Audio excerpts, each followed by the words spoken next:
single shout stopped a billionaire's spoon midair and exposed a deadly secret lurking in his own home. In the world of billionaires, power and wealth can buy almost anything, but they can't always buy safety. At a secluded mansion overlooking the city, Callahan Vance, one of the country's most influential businessmen, sat down for what appeared to be an ordinary lunch. Within seconds, that illusion shattered. A 10-year-old girl, the daughter of a housekeeper, cried out a warning that stopped his spoon in midair. What she had seen, hidden in plain sight, would expose a plot so cold and calculated it could have ended with a billionaire's natural death. What followed was not just a scandal, but a battle for truth, where loyalty, legacy, and survival collided. And it all began with 4 chilling words: "Don't eat that." Just before we dive in, let us know in the comments where you're watching from today. We love seeing how far these stories reach. And make sure you're subscribed so you don't miss tomorrow's special video. Now let's jump back in. Enjoy the story. A little girl's voice was about to shatter a world built on secrets. She was not supposed to be here, and she was certainly not supposed to see. But from her hidden corner, she saw everything, and now a choice had to be made. The Vance estate was less a house and more a kingdom carved into a mountainside. It stood vast and silent, overlooking a city that seemed like a toy set from its panoramic windows. Inside, the silence was just as grand. It was a silence made of thick carpets that swallowed footsteps, of heavy velvet curtains that muted the world, and of the unspoken distance between the two people who lived there. This was the world of Callahan Vance, a man whose name was etched onto skyscrapers and whispered in boardrooms. At 74, he was a titan of industry, a man who had built an empire from grit and foresight. His movements were slow now, measured, but his eyes still held the sharp, assessing glint that had made him a legend. His world was now shared by Delilah Monroe, his fiancée, a woman 30 years his junior.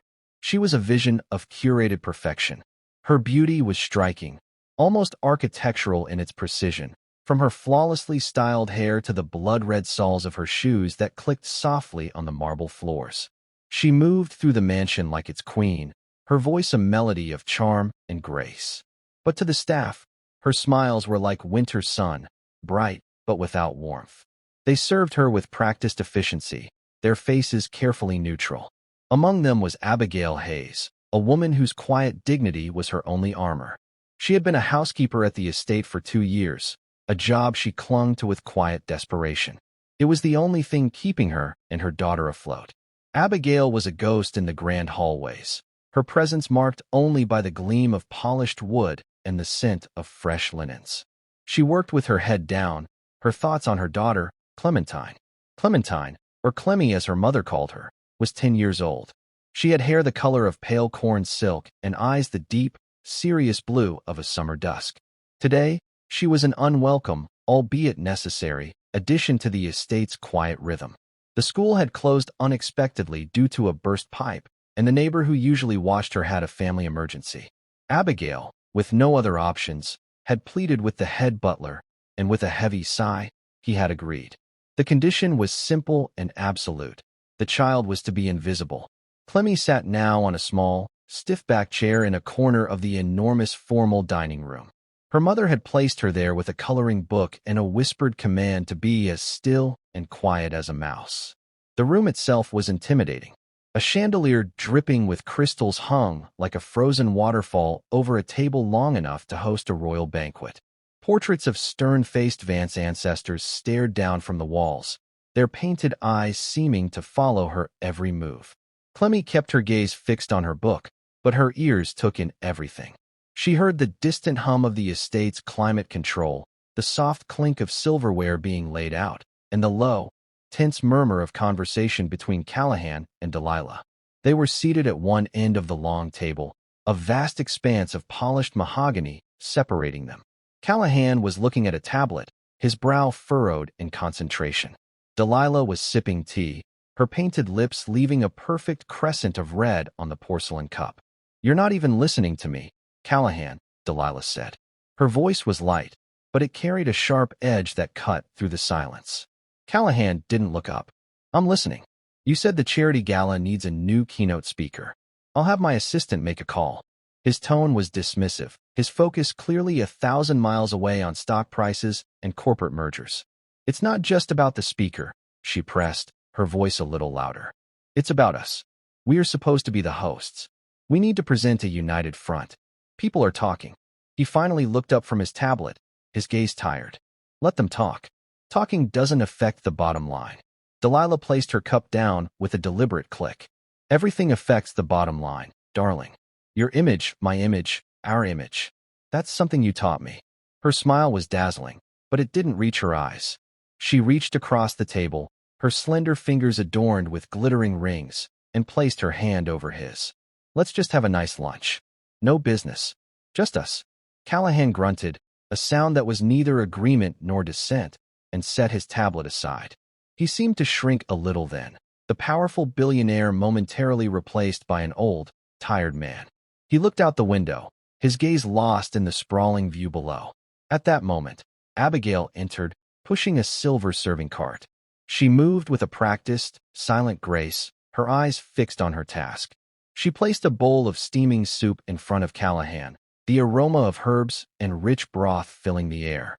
Thank you, Abigail, Delilah said, her tone suddenly warm and gracious. It was the voice she used for the staff, a performance of kindness that always felt slightly off-key. Abigail nodded, her expression unreadable. You're welcome, Ms. Monroe. She gave a quick, worried glance toward the corner where Clemmy sat, a silent reminder to her daughter to remain invisible. Clemmy gave a tiny, almost imperceptible nod, her eyes darting back down to her coloring book. But she wasn't coloring. She was watching. She had always been a watcher. Her great-grandfather, Sergeant Elias Hawk Hayes, had taught her to be. He was a decorated veteran, a local legend whose stories of courage and observation were the bedrock of Clemmy's world. The most important battles are won by seeing what everyone else misses, little bird, he used to tell her, his voice a low rumble. Stay quiet, stay alert, and trust your gut. It never lies. Her gut was churning now. There was something in the air, a tension as thick and heavy as the velvet curtains. It was in the way Delilah's smile never quite seemed real, and in the deep, weary sadness in Mr. Vance's eyes. Callahan picked up his spoon, but then his phone buzzed on the table beside him. He sighed, annoyed, and picked it up. I thought we said no business, Delilah purred, though there was no real complaint in her voice. This is important, he mumbled, his thumb swiping across the screen. He turned his body slightly away, angling the phone for privacy as he read a lengthy email. He was completely absorbed, his world shrinking to the glowing rectangle in his hand. Delilah watched him for a long moment, her expression unreadable. Her eyes were like polished stones. She then glanced quickly toward the doorway, ensuring no other staff were present. Her gaze swept the room and passed right over the small, still girl in the corner, dismissing her as nothing more than a piece of furniture. It was a mistake. Clemmy saw the shift. She saw Delilah's perfectly manicured hand slip into her chic, designer handbag resting on the chair beside her. The movement was fluid, casual, almost careless. But Clemmy's eyes, trained by her great-grandfather's stories, missed nothing. She saw the flash of glass as Delilah's fingers closed around a tiny vial, no bigger than her pinky finger. It was a dark amber color, the kind of bottle that held medicine or perfume. With a flick of her thumb, she uncapped it. The motion was hidden from Callahan by the large floral centerpiece on the table. Her hand hovered over his soup bowl, just for a second. Clemmy held her breath. She watched, her heart beginning to pound against her ribs like a trapped bird. Delilah tilted her hand. A few clear, oily drops fell from the vial into the steaming soup. They disappeared instantly, leaving no trace, no ripple, no scent. It was as if it had never happened.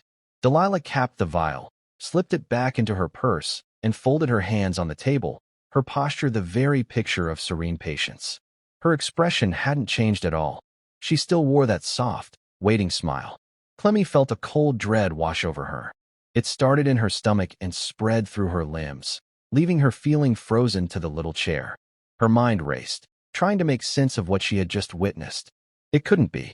People didn't do things like that, not in real life. Not in a sunlit dining room with the scent of fresh bread in the air. That was something from movies, from dark stories told late at night. But she had seen it. Her eyes hadn't deceived her. The quick, furtive glance. The tiny bottle. The silent drops falling into the soup. Callahan finished his email, his face grim. He set the phone down with a quiet thud. Trouble with the Singapore deal, he said, more to himself than to Delilah. He picked up his spoon again, the rich broth swirling as he prepared to take his first bite. Delilah leaned forward, her voice a soft caress. Forget about Singapore, my love. Just for an hour. Let it go. Eat your soup while it's hot. The words were kind. Her smile was beautiful. But Clemmy saw only the lie. She saw the tiny bottle. She saw the clear, oily drops. She heard her great-grandfather's voice in her head, as clear as if he were standing beside her. Courage, little bird, is not about being fearless. It's about doing what's right, especially when you're scared to death. Clemmy was terrified. Her heart was a drum beating a frantic rhythm against her chest. She thought of her mother's job, of their tiny apartment, of the shame and anger that would follow if she made a scene. She was supposed to be invisible, a little mouse, quiet and unseen. Accusing a woman like Delilah Monroe, Mr. Vance's fiancée, was not quiet. It was a bomb. It would destroy everything. Callahan raised the spoon. It was halfway to his lips. The silver gleamed in the light from the chandelier. Clemmy's fear was a physical thing, a hand squeezing her throat. But beneath the fear was something else, something stronger. It was the echo of her great-grandfather's integrity. The simple, unshakable knowledge of right and wrong. She couldn't let it happen. She couldn't just watch and say nothing. The moment stretched, feeling like an eternity. In that sliver of time, Clemmy made a choice. She would not be a mouse. She would be a hawk. She pushed herself off the chair. It scraped loudly against the polished floor, a shocking noise in the cavernous silence. She took 2 stumbling steps forward, her legs feeling like they were moving through water. Her voice, when it came out, was not a whisper. It was a raw, desperate cry that ripped through the quiet opulence of the room. Don't eat that. Every head turned. The calm, ordered world of the Vance estate shattered. Callahan Vance froze, his spoon hovering just inches from his mouth. His eyes, wide with surprise, locked onto the small, blonde girl standing in the middle of the room. Delilah's head whipped around, her face a mask of cold fury. Abigail, who had been waiting silently by the serving door, felt the blood drain from her face. The universe seemed to stop, holding its breath, waiting for what would happen next. Callahan slowly lowered his spoon, his gaze never leaving Clemmy. The silence that followed her shout was profound, heavier and more suffocating than any that had come before. It was filled with shock, confusion, and a sudden, terrifying tension. Delilah was the first to break it. "What did you just say?" she demanded. Her voice, usually so melodic, was now sharp enough to cut glass. It was the sound of a queen whose authority had been challenged by a peasant. She rose slightly from her chair, her body rigid with indignation. "Who is this child? Abigail, get her out of here at once." Abigail rushed forward, her face a pale mask of horror. "I am so sorry, Mr. Vance, Miss Monroe. So terribly sorry," she stammered, her hands trembling as she reached for her daughter's arm. "Clementine, apologize right now? What is the meaning of this?" But Clemmy didn't move. She stood her ground, her small body trembling, but her eyes fixed on the billionaire. She ignored Delilah's fury and her mother's panic. Her world had narrowed to one person, the old man holding the spoon. He was the only one who mattered. "Don't eat it," she repeated, her voice shaky but clear. "She put something in your food. I saw her." A collective gasp seemed to echo in the room, though it came only from Abigail. Delilah let out a sharp, incredulous laugh. It was a brittle, ugly sound. "This is absolutely absurd. Callahan, are you hearing this? The maid's daughter is having some sort of fantasy." She waved a dismissive hand at Clemmy. "She's probably just looking for attention. Or maybe she wants a handout." The words were designed to sting, to dismiss, to label Clemmy as insignificant. But Clemmy's gaze didn't waver from Callahan's. The old man's face was a study in confusion. He looked from the fierce, terrified child to his beautiful, incensed fiancée, and then down at the bowl of soup in front of him. It looked perfectly normal. It smelled delicious. "What is she talking about, Delilah?" Callahan asked. His voice was quiet, but it carried the unmistakable weight of command. It was the voice that silenced boardrooms. "She's talking nonsense," Delilah snapped, her composure beginning to crack. "She's a little girl making up stories. Abigail, I told you she was not to be in here. This is a direct result of your incompetence. Abigail flinched as if struck. Clemmy, please, she whispered, her voice choked with tears. Let's go. We'll leave right now. She tugged gently at her daughter's arm, but Clemmy stood rooted to the spot. I'm not making it up, Clemmy insisted, her voice rising with a desperate urgency. I saw you. When he was on his phone. You took a little bottle from your purse. A brown one. You put drops in his soup. She pointed a trembling finger at Delilah's handbag, which still sat on the adjacent chair. It's in there. In your bag. This specific detail seemed to land with physical force. Delilah's face, already flushed with anger, went a shade paler. For a split second, a flicker of pure panic crossed her features before being replaced by an even more ferocious rage. You little liar, she hissed, taking a step toward Clemmy. Her elegance had vanished, replaced by something raw and venomous. How dare you? To accuse me of such a monstrous thing. You are a piece of trash, just like your mother. That's enough, Delilah, Callahan said sharply. His eyes were narrowed, his expression unreadable. He was no longer looking at the soup. He was studying his fiancée. He had seen that flicker of panic, too. In his long life, he had become an expert in reading people, in spotting the subtle tells that revealed the truth behind a carefully constructed mask. He turned his gaze back to Clemmy. What's your name, child? He asked, his voice unexpectedly gentle. Clementine Hayes, sir. Clementine. He repeated slowly, testing the name. That's a very serious accusation you're making. Do you understand how serious it is? Clemmy nodded, swallowing hard. Yes, sir. My great-grandpa Hawk always said. He said telling the truth is the hardest job there is, but you have to do it. No matter what. Callahan's eyebrow raised slightly. Your great-grandpa? Who was he? Sergeant Elias Hayes, sir. Everyone called him Hawk. He was in the war, she said, her voice filled with a quiet pride. The name clearly meant something to Callahan. His expression shifted, a flicker of recognition in his tired eyes. He had funded veterans' charities for decades. He knew the names of local heroes. Elias Hawk. Hayes was one of them, a man of legendary bravery, a man whose word was his bond. And this was his great-granddaughter. This changed things. A child's fantasy was one thing. The word of a Hayes was another. This is ridiculous. Delilah cut in, her voice shrill. What does some long-dead soldier have to do with this? Callahan, she is playing you. Are you really going to listen to this street urchin over me? Your fiancé. Callahan ignored her. He leaned forward, his elbows resting on the grand dining table. He looked at Clemmy, his gaze intense, searching. He was no fool. He had been surrounded by liars and sycophants his entire life. He knew the look of greed, of deceit, of ambition. He saw it now, blazing in Delilah's eyes. But in the child's face, he saw something else entirely. He saw terror, yes, but underneath it, he saw a stubborn, unyielding conviction. The kind of conviction that couldn't be faked. He made a decision. He picked up the bowl of soup. His hand was steady. He held it for a moment, his thumb tracing the intricate pattern on the rim. Delilah watched him, her breath held. Abigail watched him, praying. Clemmy watched him, her small heart pounding with a mixture of fear and hope. He did not lift the spoon to his lips. Instead, he turned to the head butler, who had appeared in the doorway, drawn by the commotion.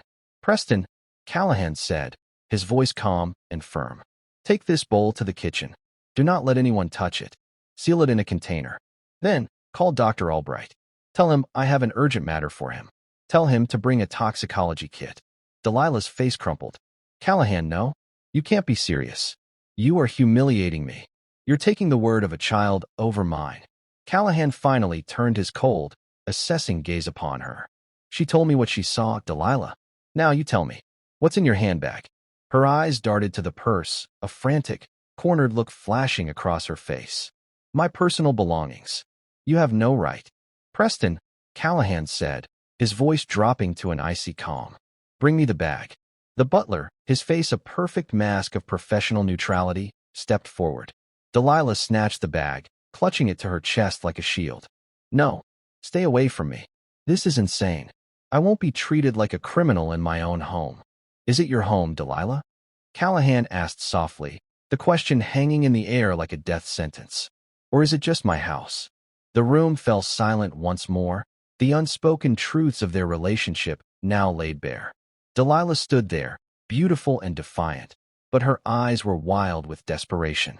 She looked from Callahan's unyielding face to the resolute child who had brought her world crashing down.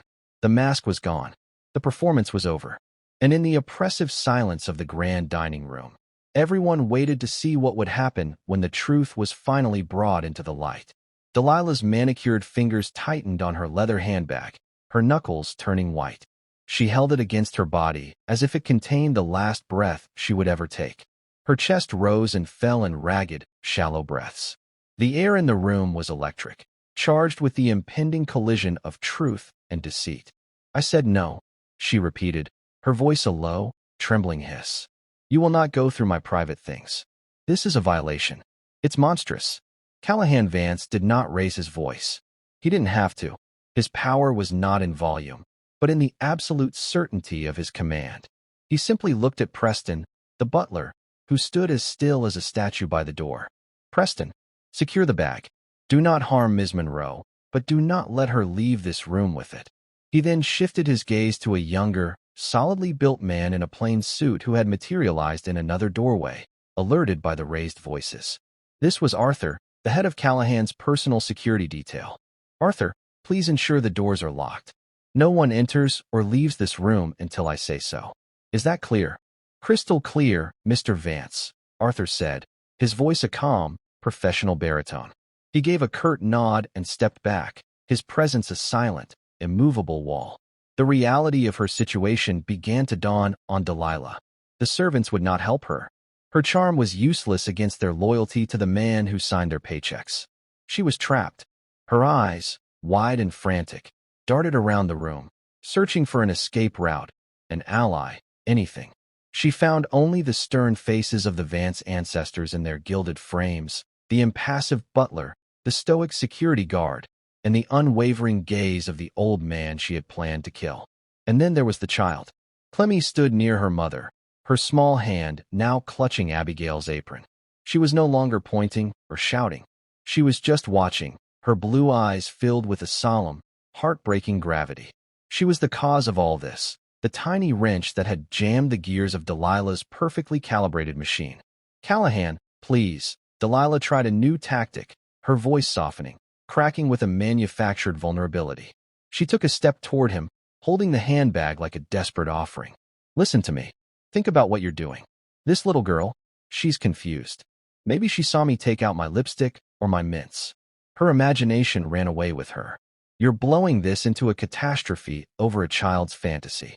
She tried to conjure tears, but they wouldn't come. Her performance was failing her for the first time. "Perhaps," Callahan conceded, his voice dangerously smooth. "But a fantasy is easily disproven. If it's only lipstick and mints in your bag, Delilah, then you have nothing to fear. Let Preston see it. Let us all see it.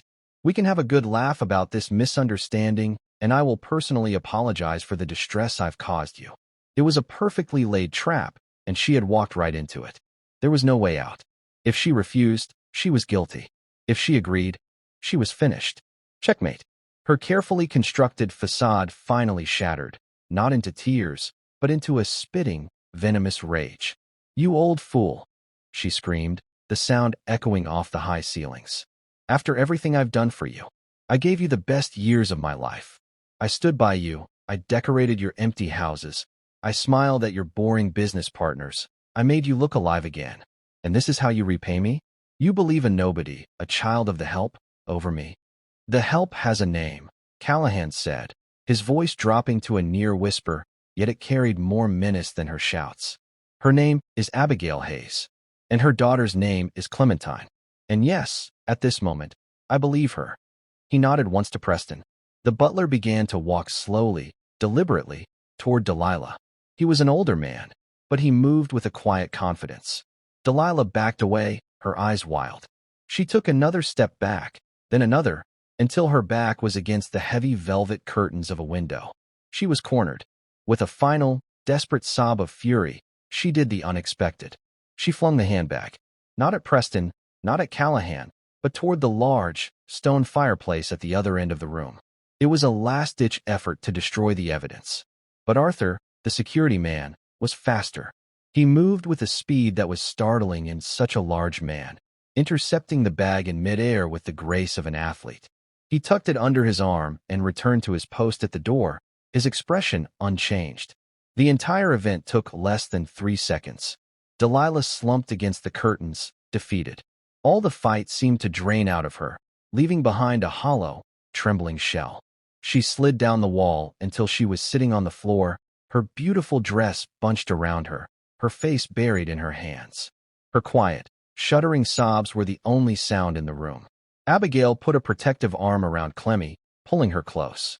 She wanted to shield her daughter from this ugly scene, from the raw, poisonous fallout of the truth. But Clemmy continued to watch, not with triumph, but with a look of profound sadness. This was the cost of doing the right thing. It was messy. It was painful. It broke people. The grandfather clock in the hall chimed the hour, each chime landing like a hammer blow in the tense silence. 10 minutes later, which felt like a lifetime, Preston returned to the doorway. "Dr. Albright is here, sir." "Send him in," Callahan commanded. Dr. Mark Albright was a man in his late 50s with a neat, graying beard and a calm, reassuring demeanor. He carried a small, professional-looking case. He had been Callahan Vance's personal physician for over 20 years, and he was a man of immense discretion and loyalty. His eyes took in the scene in an instant. Delilah crumpled on the floor, the security guard at the door, the pale-faced housekeeper and her child, and Callahan, looking older and more tired than the doctor had ever seen him. "Callahan," Dr. Albright said, his voice steady. "Preston said it was urgent." "It is, Mark," Callahan replied, gesturing toward the serving cart where the covered soup bowl still sat. "I have reason to believe this food has been tampered with. I need you to test it. I need to know exactly what's in it." The doctor nodded, his face grim. "I understand." He opened his case, which contained various sterile containers, swabs, and testing vials. He worked with quiet efficiency, drawing a sample of the soup into a syringe and transferring it to a small, sealed tube. "This will be a preliminary test," he explained, his voice directed at Callahan but loud enough for everyone to hear. "I can screen for common toxins, sedatives, and a few other unpleasantries right here. It will take about 15 to 20 minutes. A full, comprehensive lab analysis would take longer, of course. The preliminary test will be enough for now," Callahan said. As Dr. Albright worked, Callahan turned his attention back to his fiancée. She was still on the floor, but she was no longer crying. She was watching the doctor with a kind of deadened resignation. "Why, Delilah?" Callahan asked, his voice heavy with a genuine, painful curiosity. "Was it the money? Did you grow tired of waiting for me to die?" She lifted her head, her face tear-streaked, her makeup smudged. The mask of perfection was gone, revealing someone bitter and worn. "Waiting," she laughed, a hollow, broken sound. "You weren't dying. You are as stubborn as the mountain this house is built on. Every year, the doctors give you a clean bill of health. You were going to live forever. And I was going to get old. My looks would fade. My value would diminish.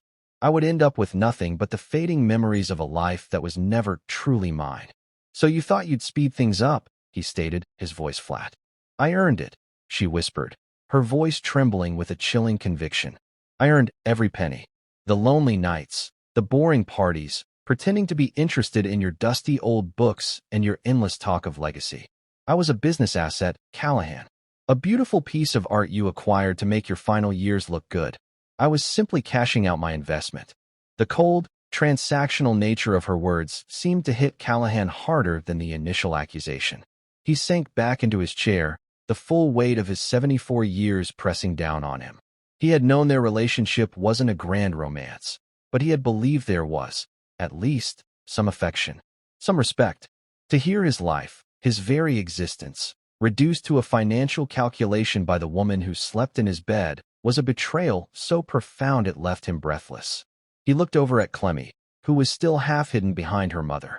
This child, this stranger, had shown him more loyalty in 5 minutes than the woman he was going to marry had shown him in 5 years.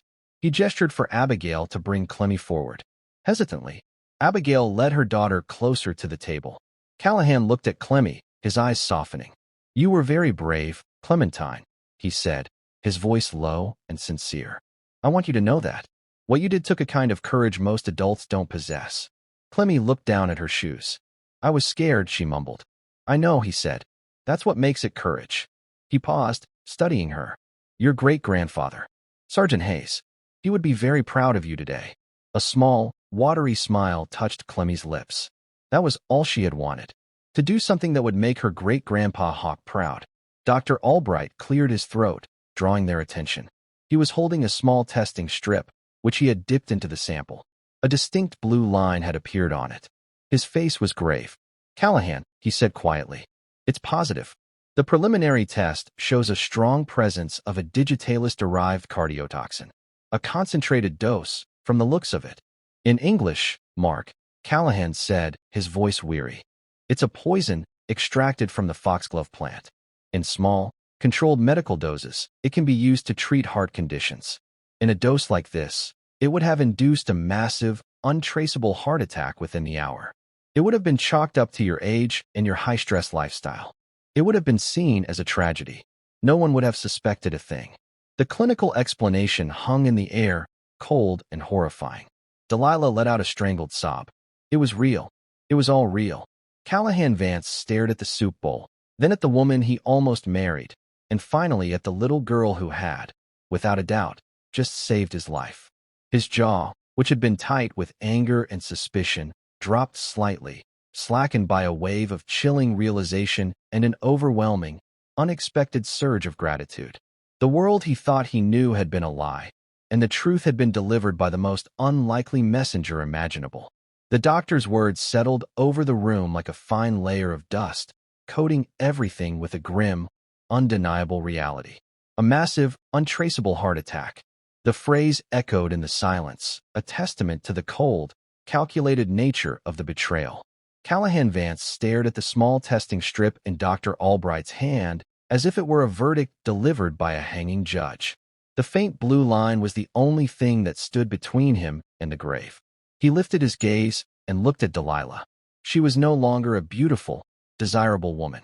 She was a stranger, a predator who had been living inside his walls, smiling at him across the dinner table while planning his demise. The sense of violation was absolute. It was not just an attack on his life, but on his judgment, his legacy, his entire perception of his world. He, Callahan Vance, the man who could read a balance sheet and a business rival with unerring accuracy, had been completely and utterly blind. He felt a sudden, profound exhaustion, a weariness that went bone deep. He had built an empire to protect himself, to insulate himself from the vagaries of the world, and yet the greatest threat had not come from a corporate raider or a market crash. It had come from within his own home, wrapped in silk and smelling of expensive perfume. He turned to Arthur, his security chief. His voice, when he spoke, was devoid of all emotion. It was the flat, dispassionate tone he used when closing a factory or liquidating a failed asset. Arthur, he said, please escort Ms. Monroe off the premises. She will be allowed to take nothing with her but the clothes she is wearing. Her belongings will be packed and sent to an address she can provide to you. After she has gone, I want the locks on every door changed. I want her security access codes revoked. I want her name removed from every account and every guest list. As of this moment, she is never to set foot on this property again. He paused, his eyes locking with Delilah's one last time. And Arthur, call the police. Tell them to meet you at the front gate. I want to press charges. Attempted murder. The finality of the words was absolute. Delilah let out a choked, desperate sound. No, Callahan, you can't. Think of the scandal. The press. It will destroy your reputation. A flicker of something, perhaps the last ember of his old, ruthless self, glinted in Callahan's eyes. My reputation has survived worse than you, Delilah. Yours, I suspect, will not. Arthur and another guard stepped forward. They did not touch her, but their presence was an undeniable command. Delilah scrambled to her feet, her dignity forgotten. You'll regret this, you old man, she shrieked, her voice raw with hate. I'll tell them you're senile. I'll tell them this is all a setup. No one will believe the word of a servant's brat over mine. But her threats were empty, and she knew it. The evidence was in the sealed bowl. The proof was in the vial that Arthur had secured from her handbag. She was finished. As the security guards flanked her and guided her toward the door, she cast one final, Venomous looked back at the small girl who was the architect of her ruin. It was a look of pure, unadulterated loathing. Clemmy, instinctively, shrank closer to her mother. And then she was gone. The heavy dining room door clicked shut behind her, and the suffocating tension in the room seemed to ease, replaced by a deep and unsettling quiet. It was the quiet of an aftermath, the silence after a storm has passed, leaving devastation in its wake. Dr. Albright began packing his kit. I'll take these samples to the lab for a full analysis and prepare a formal report, Callahan. The police will need it. Thank you, Mark, Callahan said, his voice still distant. Send the bill to my office. The doctor nodded, gave a brief, sympathetic look to his old friend, and departed, leaving Callahan alone with Abigail and Clemmy. The three of them stood in the vast, opulent room, a strange and unlikely trio brought together by a crime. The remnants of the interrupted lunch sat on the table like artifacts from another era. Abigail's heart was still hammering against her ribs. She was dizzy with a cocktail of relief, fear, and utter disbelief. One moment, she was terrified of losing her job. The next, she was a witness to an attempted murder. Her world had been turned upside down. She looked at her daughter, who was staring at Mr. Vance with wide, uncertain eyes. What would happen to them now? Callahan seemed to read her mind. He motioned toward the chairs at the table. Please, he said, his voice gentle now, and heavy with weariness. Sit down, both of you. Hesitantly, as if she were breaking a sacred rule, Abigail sat on the edge of a richly upholstered dining chair. Clemmy clambered up beside her, her small legs dangling far above the floor. They looked utterly out of place in the grand setting. Callahan rested his elbows on the table, steepling his fingers in front of his face. He seemed to be gathering his thoughts, trying to find the words for a situation for which there was no protocol. Abigail, he began, his voice low. I cannot begin to express. There are no words. Your daughter, she saved my life today. I am in her debt, a debt I can never truly repay. Abigail shook her head, finding her voice at last. She just did what was right, Mr. Vance. That's all. We don't want anything. She was terrified he would think they were like Delilah, looking for a transaction, a payout.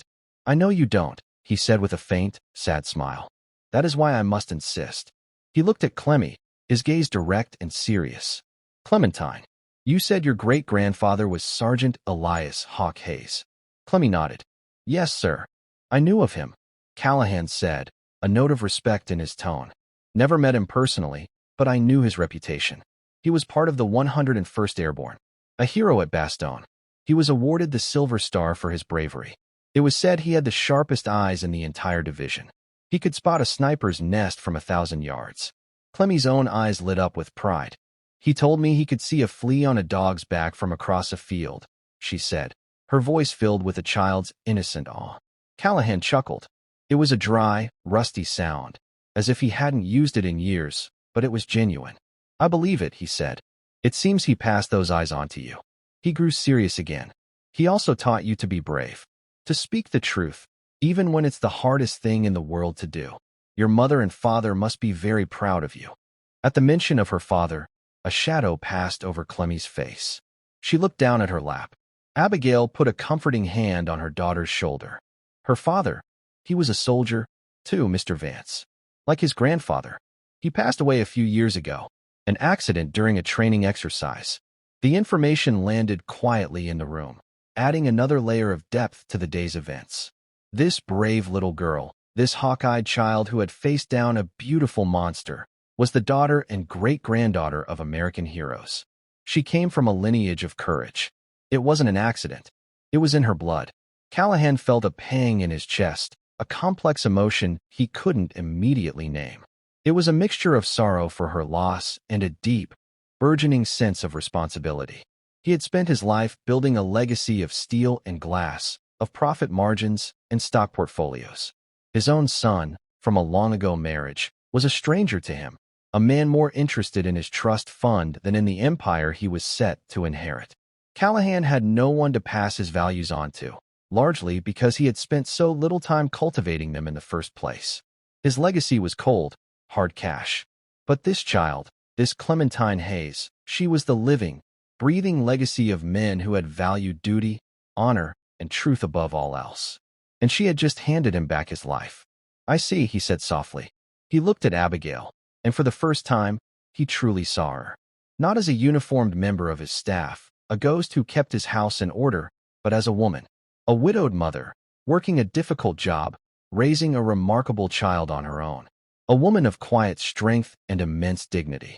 Abigail, he said, his tone formal yet sincere. You and Clementine will no longer be living in your small apartment. Effective immediately, you are my guests here at the estate. There is a guest wing with its own kitchen and living quarters. It will be yours for as long as you need it. You will want for nothing. Abigail's eyes widened in shock. Mr. Vance, no, we couldn't possibly. That's too much. It's not enough, he countered, holding up a hand to stop her protests. It's the bare minimum. You need to be in a safe place. After what happened today, Delilah is vindictive. I don't want either of you to be at risk. My security team will ensure your safety here. He then added, furthermore, you are no longer a housekeeper, unless you wish to be. I am creating a new position, estate manager. It will be your job to oversee the household staff and the day-to-day running of this place. The salary will be more than commensurate with your new responsibilities. Abigail was speechless. She opened her mouth, but no words came out. Tears welled in her eyes, tears of shock and overwhelming gratitude. Callahan then turned his attention back to Clemmy, who had been listening to this exchange with a child's simple, straightforward curiosity. And as for you, young lady, he said, a warmth entering his voice that had been absent for years. The Vance Foundation has a scholarship program for exceptional students. It covers everything: private school, tutoring, university, anything you want to study, anywhere you want to go. I am personally awarding you a full scholarship, starting today. Your education is secured, Clementine. All you have to do is keep being the smart, observant, and brave person you already are. He leaned back in his chair, a sense of rightness settling over him. A feeling of purpose he hadn't experienced in a very long time. He had spent the last decade surrounded by people who wanted something from him. His money, his name, his power. Delilah had been the apotheosis of that, the ultimate parasite. But this mother and child wanted nothing. And so, he would give them everything. It was not a transaction. It was a restoration of balance. It was justice.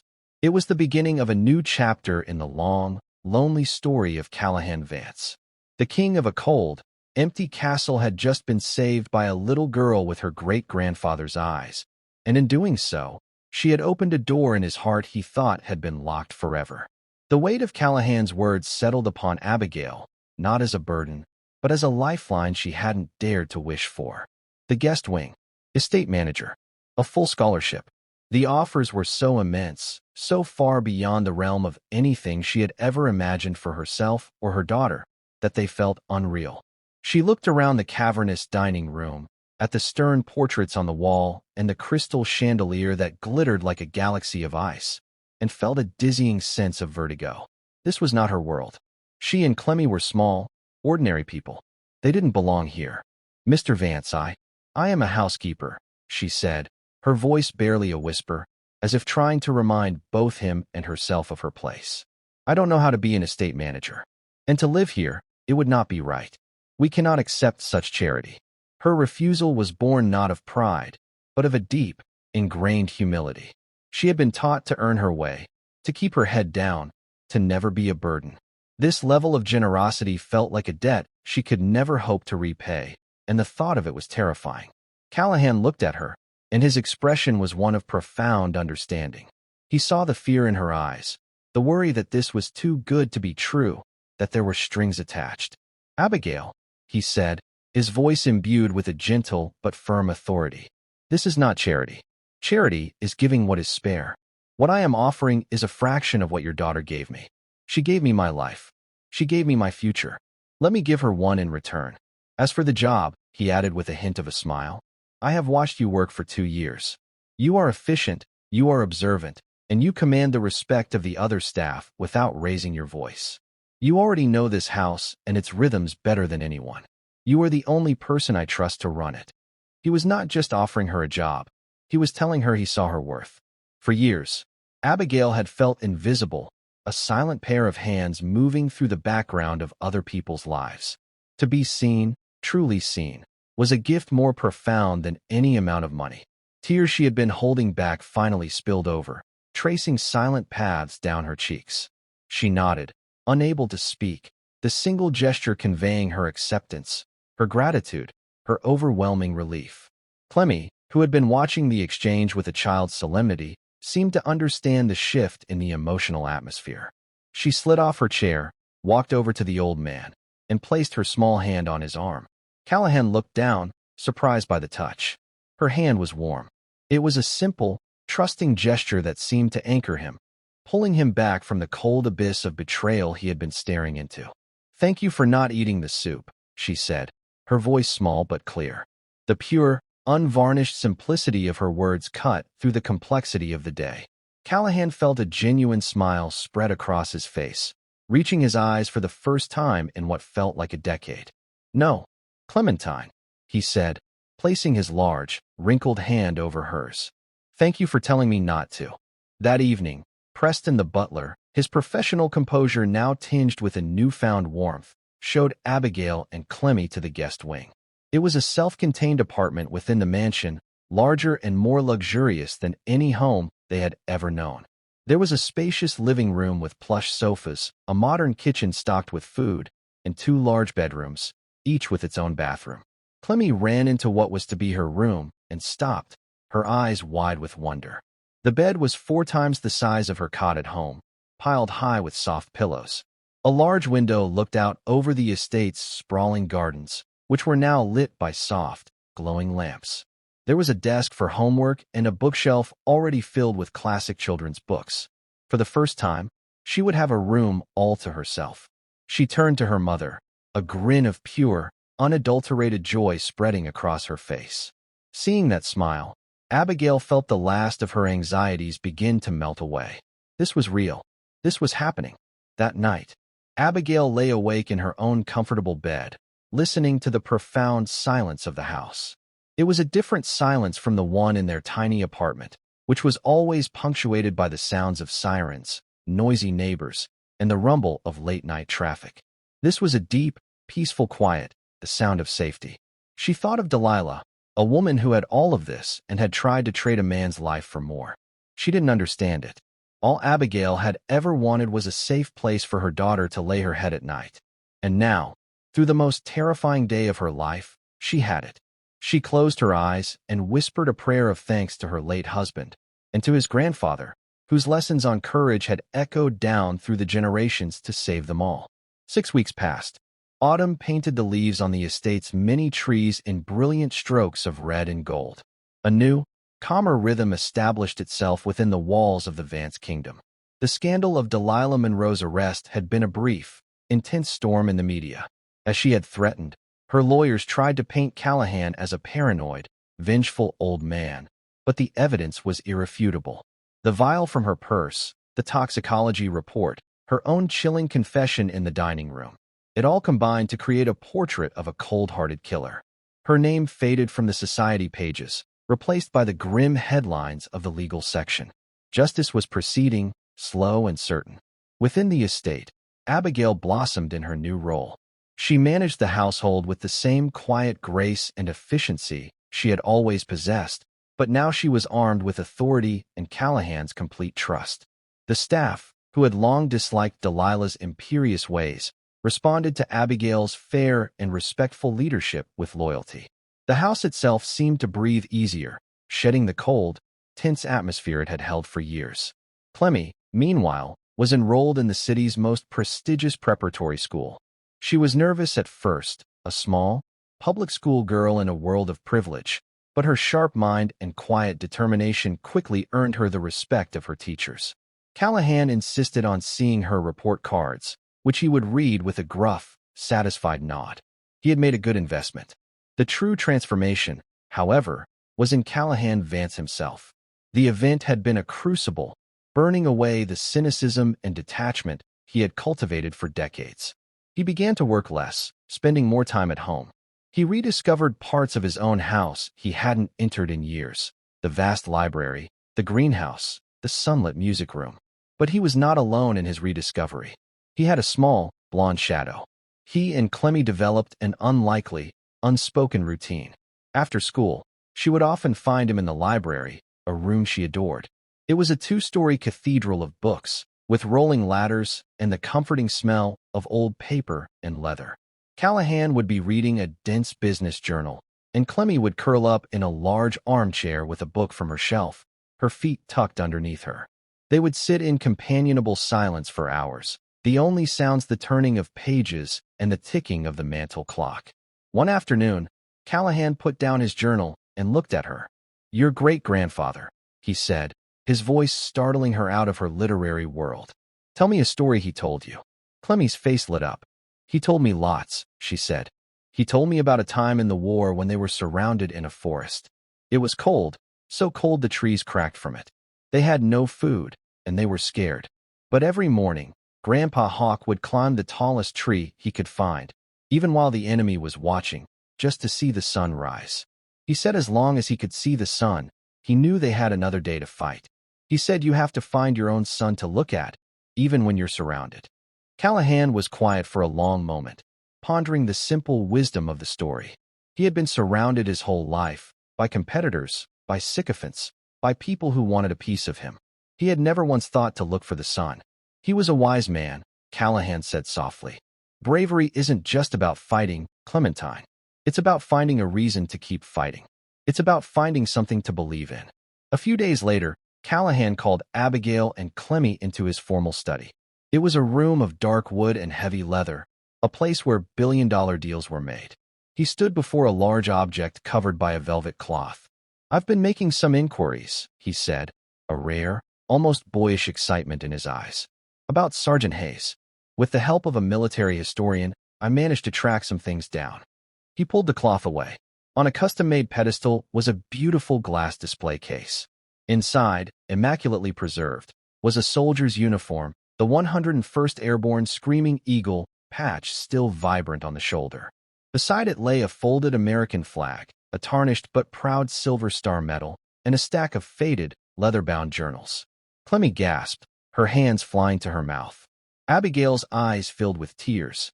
"These are his journals," Callahan explained, his voice thick with emotion. "He kept a record of his entire time in the service. They are your family's history. They belong to you." He then pointed to a framed certificate next to the case. "And that is the charter for the new Sergeant Elias Hawk Hayes Veterans Support Center. The Vance Foundation has fully funded a new facility downtown to provide aid, counseling, and housing for homeless veterans. His name, his legacy of looking out for his fellow soldiers, will live on." Abigail was overwhelmed, unable to speak. Clemmy walked slowly toward the case, her small fingers gently tracing the outline of the medal on the glass. She could feel the weight of her great-grandfather's life, of his courage, right there in the room. She looked up at Callahan, her blue eyes shining. "He would have liked that," she said. "He was always worried about the ones who didn't make it home okay." Callahan nodded, his own eyes misty. "I know." That evening, the three of them ate dinner together in the grand dining room. But it was no longer a cold, imposing space. The long table had been replaced by a smaller, round one, and the room was filled with the sounds of conversation and quiet laughter. Callahan watched Clemmy as she chattered about a science project at her new school. He saw the easy, genuine smile on Abigail's face. This house, for the first time, felt like a home. He realized that Delilah, in her greed, had been both right and wrong. He was a stubborn old man, and he probably would live for a very long time.